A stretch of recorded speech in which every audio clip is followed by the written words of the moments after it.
Olá, amigos, sejam bem-vindos ao meu canal. Eu sou a Eliane e no meu canal eu vou falar sobre literatura e arte. Se você gosta desses assuntos, fique comigo. Bem, hoje eu vou falar sobre a arte romana, a escultura e a pintura. Mas antes de começar, dê o seu like se você gostar, o seu dislike se você não gostar. Ative o sininho para receber notificações dos próximos vídeos e inscreva-se no meu canal. Gente, se inscreva no meu canal, eu tenho muito conteúdo bom e estou preparando mais ainda.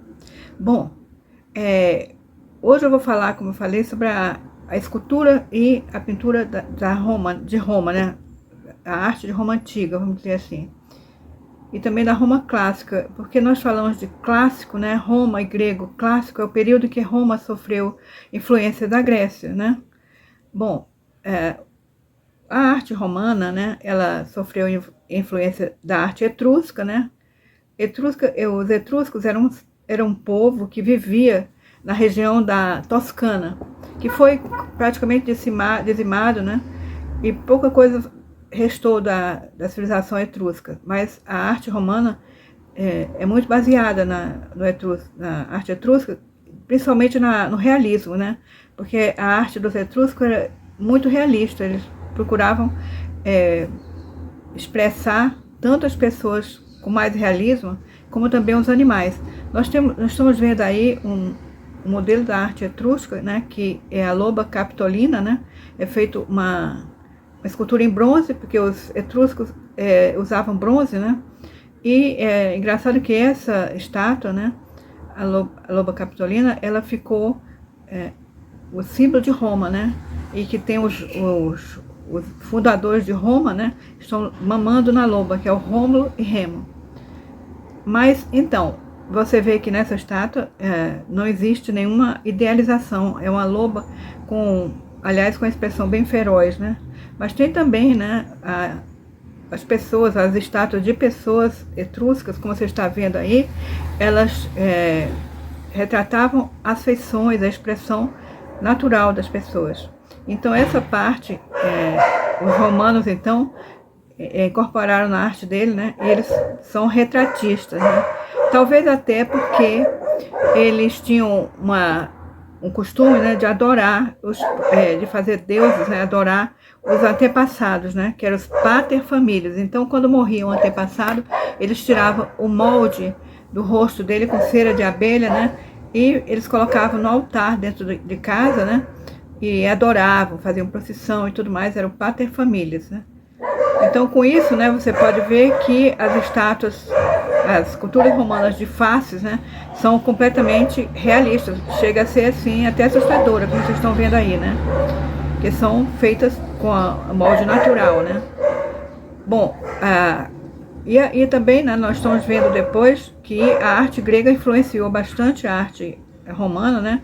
Mas uma das diferenças é que a arte grega procurava nas esculturas e na pintura uma beleza idealizada, né? Uma harmonia e beleza idealizada, ao contrário do romano, né? Bom, a escultura romana podemos dividir em três tipos: escultura dos paterfamílias, né? Que são, como eu falei, a escultura dos antepassados que eram divinizados, né? Tem a escultura dos deuses, né? Que também você vê que é a influência muito grande, aliás, total, né, das esculturas gregas, né, porque a escultura grega, né, chegou em Roma, né, depois de uma invasão, né, que Roma conquistou a ilha de Sicília, né. Sicília, na época, é na Itália, mas na época fazia parte da Magna Grécia, que era as cidades que eram gregas, naquela região do Mediterrâneo, né? Então, eles saquearam todas as esculturas que tinham ali, né? Na cidade de Siracusa, em Sicília.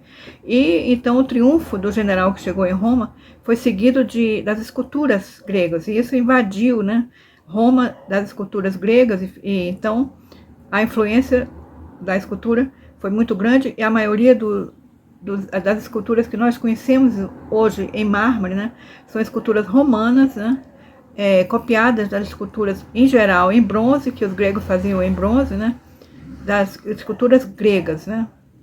Mas continua também, né, um toque bem romano, né, que é a questão retratista que eles eram, né? Então, eles também usavam a escultura, né? Para, no caso, né? A gente pode chamar de livro de pedra. Não, eu vou chamar assim porque são esculturas em que contam uma história completa, né? Ou sobre os costumes, né? Mostrando costumes da época, né? Ou mitologia, ou como você vê aí na famosa torre, não, coluna de Trajano, onde nós temos a conquista da Dácia pelo imperador Trajano, contada minuciosamente como se fosse um livro. É como se fosse uma história em quadrinhos, né? Então, conta a conquista de Dácia, Trajano conquistou Dácia. Dácia é a atual Romênia.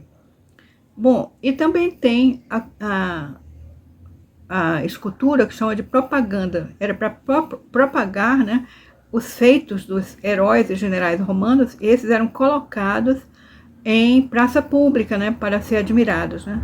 E tem o dos deuses, que eu já falei, que eram colocados em templos, né?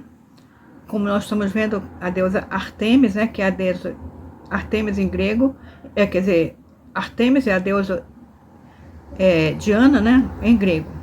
Bom, e a pintura? Bom, a pintura romana, pouca coisa chegou até nós, né? Mas graças a pintura de Pompeia, né? Que Pompeia foi uma cidade destruída no ano de 79 depois de Cristo, foi destruída por um vulcão, né? O Vesúvio, né? Que destruiu, cobriu ela de lavas, né? E destruiu tudo, né? E com o tempo fizeram de lá um circo arqueológico e foram descobrindo pinturas, né, na parede, afrescos, né, completamente quase inatacados, né, completamente muito bem conservados, né. E nessas casas, as casas romanas, essa Pompeia era uma cidade à beira-mar, né, próxima à cidade de Nápoles, na Itália. E era uma espécie de uma cidade de férias dos patrícios, dos ricos romanos, né? Então eles decoravam as casas com pinturas, né? Em todas as paredes.